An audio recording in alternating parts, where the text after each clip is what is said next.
This is my finished final project.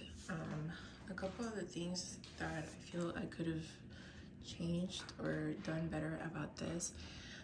I didn't really count on the fact that I know that the clay shrinks when it starts to dry out.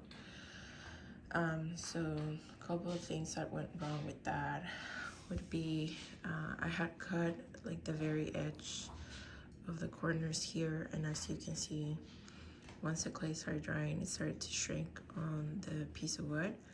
And then also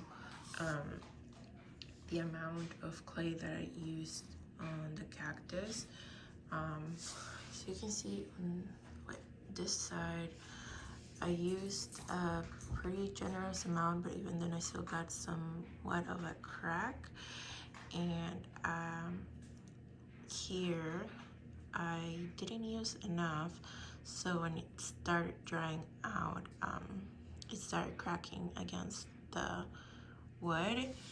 And over here I used wires, but it still wasn't enough to kind of allow it to not break whenever that was drying out. I added some details as if it would be sand, but the mountains on the back I didn't have any issues with because I used a great amount of clay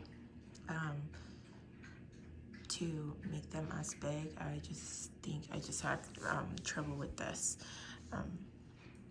and the materials that I used, the wire and the piece of wood. But here I used the clay and the newspapers and I didn't have issues. So maybe I should have done more layers, like I said, you can see here, of clay, because it's pretty thin and that caused it to break. But this is the final project.